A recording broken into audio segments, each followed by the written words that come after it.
आप सभी भक्तजनों को भाद्रपद महीने की अमावस्या की हार्दिक शुभकामनाएं। सबसे पहले अमावस्या कब से कब तक है? दीपक का एक ऐसा उपाय जो कि आपके पितृदोष मुक्ति के लिए सहायक होगा, रोग दोष कष्ट संकट पीड़ा से मुक्ति देगा। आइए जानते हैं यह दीपक का उपाय आज रात्रि को आपको अपने सर्वश्रेष्ठ घर के ही स्थान पर करना है। कैसे? ध्यान से सुने। आप जानते होंगे पितृ प्रसन्न है तो सब कुछ स्वतः ही मिल जाता है। 22 अगस्त की सुबह 11:55 से अमावस्या शुरू हो रही है और अमावस्या तिथि का समापन 23 अगस्त की सुबह 11:35 के आसपास हो रहा है। तो इस बार 2 दिन अमावस्या है। 22 तारीख को भी शाम के समय दीपदान और साथ ही कोई अन्य पितरों के निमित्त आप कार्य करते हैं तो बहुत अच्छा समय है, क्योंकि 11:55 से अमावस्या शुरू हो गई है। तो आपके पास खूब अच्छा समय है कि 22 तारीख 11:55 के बाद आप पितरों के निमित्त कोई भी कार्य कर सकते हैं। तो 22 तारीख को भी सर्वश्रेष्ठ अमावस्या है और 23 तारीख को तो अमावस्या है ही पूरे दिन, क्योंकि सुबह उदयकालीन अमावस्या जो है वह कुशाग्रही अमावस्या या शनि अमावस्या के लिए 23 तारीख की अमावस्या चुनी जाएगी, क्योंकि ब्रह्म मुहूर्त में जो अमावस्या है वह पूरे दिन भर में और रात्रि भर में मानी जाती है। तो 2 दिन आपके पास है। 22 तारीख का भी मौका है 11 बजे बाद दीपदान, तर्पण, पुण्य, पूजा पाठ का कोई भी कार्य करने के लिए, और 23 तारीख का तो सर्वश्रेष्ठ दिन है ही। तो 2 दिन बहुत अच्छा मौका है जब पितरों को आप प्रसन्न कर सकते हैं। कैसे आप सभी को कार्य करना है, ध्यान से सुने। बातें आपको शायद क्लियर हो गई होंगी कि अमावस्या के निमित्त आपको कौन सा कार्य कब कैसे करना है। तो 2 दिन है, कभी भी किसी भी स्वरूप में आप कर सकते हैं। 22 को भी 11 बजे बाद और 23 को तो पूरे दिन है ही। तो आप सभी सुंदर रूप में यह वीडियो सुनिएगा। इसे कुशाग्रही अमावस्या कहा जाता है। इस दिन कुशा घास को तोड़कर अपने घर पर रखा जाता है। अब अगले महीने अश्विन में श्राद्ध आ जाएंगे तो ब्राह्मण जन इन्हीं से पितरों का तर्पण, पूजन इत्यादि करते हैं। तो इस दिन कुशों को जो है घर लाकर रखना और उनका प्रयोग करना सबसे शुभ माना जाता है। तो सबसे पहले दीपक की बात कर लेते हैं। आज आप सभी को थोड़ा सा लेने हैं काले तिल।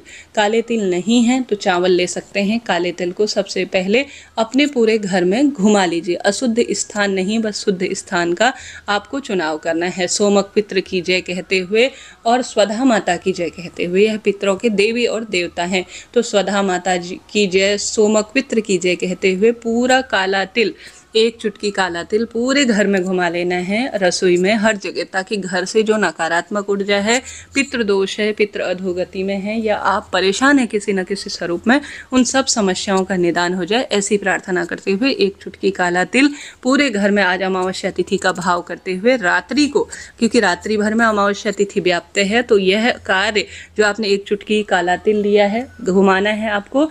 कल सुबह शनिवार का दिन है तो सुबह भी कर सकते हैं, बहुत बढ़िया है, बहुत शुभ है, क्योंकि काले तिल का संबंध शनि और पितृ दोनों से रहता है। 1 4 मुखा बत्ती का दीपक, अर्थात जिस बत्ती में 4 आपको सुंदर रूप में कोई भी आटे का, मिट्टी का दीपक ले लीजिए। दीपक में 4 लंबी बत्ती रख दीजिए। 4 लंबी बत्ती धर्म, अर्थ, काम, मोक्ष की प्राप्ति में सहायक होती है और चौहों दिशाओं से पितरों की शांति, सुख और पितरों के लिए मोक्ष का मार्ग प्रशस्त करती है। तो आप 4 बत्तियां उस दीपक में रखें और आपको घी का प्रयोग करना है। चाहे तो तिल का तेल भी प्रयोग कर सकते हैं, परंतु सरसों के तेल का कोई प्रयोग नहीं होगा। आप शाम को कुल्ला कर लीजिए, हाथ पैर धो लिए, सोमक पितृ का नाम लेते हुए, स्वधा माता का ध्यान करते हुए इस जो है मिट्टी के या आटे के चौमुखा दीपक को आप जो है प्रज्वलित कर लीजिए। अब इस दीपक को या तो अपने घर के दरवाजे पर, घर के अंदर इसे प्रज्वलित नहीं करना है, इस बात का ध्यान रखें। आप सभी को अपने घर के दरवाजे पर या पीपल पेड़ के नीचे या आंवला या बड़ या बेलपत्र, यह देवतुल्य और पितृतुल्य वृक्ष हैं, गुरुजी ऐसा कहते हैं। तो आप सभी को या तो घर के द्वार पर दाहिने हाथ की तरफ होना चाहिए, दक्षिण दिशा की ओर जब आप दीपक प्रज्वलित करें तब मुख होना चाहिए। तो जलते हुए दीपक में आप स्वधा माता का नाम, सोमक पितृ का नाम लेकर घर में घुमाए हुए काले तिल समर्पित कर दीजिए और दीपक को देखते हुए अपने हाथ जोड़िए और प्रार्थना कीजिए कि हे पितृदेवता, आप मेरे घर में पुत्र पौत्र का वरदान दीजिए, रोग शोक संकट कष्ट पीड़ा का निदान कर दीजिए और दुख दरिद्रता का पूर्ण रूप से अंत कर दीजिए। ऐसी प्रार्थना करते हुए आप सभी को सुंदर भाव सच्चे मन से इस दीपदान को कर देना है। यह दीपदान बहुत सरल है और श्रेष्ठ माना जाता है, और दीपदान होता है तो हर सुख स्वतः ही मिल जाता है। तो आपके पास बड़ा अच्छा मौका है। 22 तारीख की शाम और 23 तारीख के पूरे दिन भर यह कार्य कर सकते हैं। कहीं नहीं जाना, घर के दरवाजे पर भी करना है। बस इस बात का ध्यान रखिए कि यह घर के अंदर नहीं प्रचलित होगा। ठीक है, यह बात है। कोई प्रश्न हो आप पूछ सकते हैं, आपका अपना चैनल है, सब प्रश्नों का उत्तर आप प्राप्त करेंगे। चैनल पर नए हैं तो लाइक शेयर सब्सक्राइब करना ना भूले।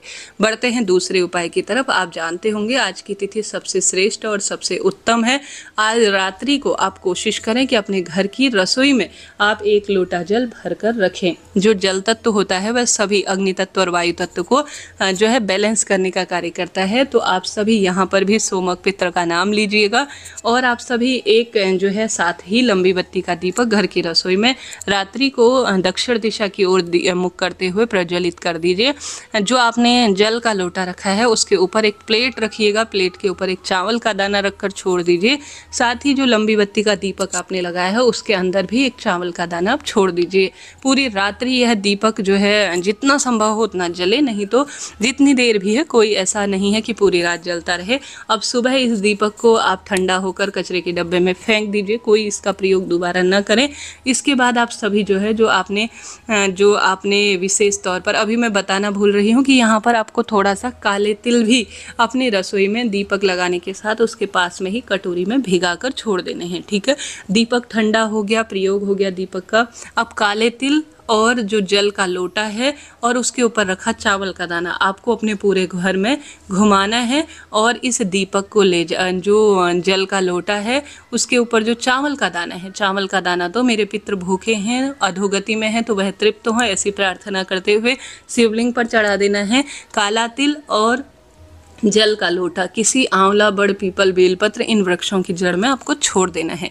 कहा जाता है ऐसा करने से पितृ शांत होते हैं, दुख दरिद्रता का अंत करते हैं, वरदान देते हैं और सौभाग्य में वृद्धि करते हैं। तो यह कार्य आप जरूर कीजिएगा। कल शनिवार को और आज रात शुक्रवार को इसे घर की रसोई में रखिएगा। और जो दीपक का चौमुखा दीपक है उसे आज रात को भी जला सकते हैं, कल भी जला सकते हैं। 2 दिन लगातार उस दीपदान को किया जा सकता है। तो 2 मैंने दीपक के उपाय बताए।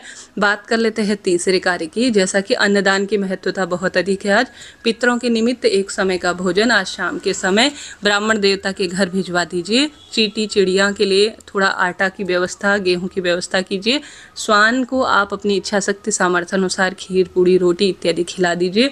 साथ ही आप सभी गौ माता के लिए भी रोटी या अपनी इच्छा अनुसार कुछ भी जो आपके पास मीठा भोजन है जरूर खिलाइएगा। इससे बहुत सुख मिलता है। शिवलिंग पर काला तिल, कच्चा दूध और गंगा जल मिश्रित जल पितरों का ध्यान करते हुए कि मेरे पितृ तृप्त हों और मेरे पितृ प्रसन्न हों, शिवलोक में उन्हें स्थान मिले, ऐसी प्रार्थना करते हुए आज आप सभी पूरे दिन भर में आपके पास मौका है। शिवलिंग पर 4 पहर जलाभिषेक किया जा सकता है।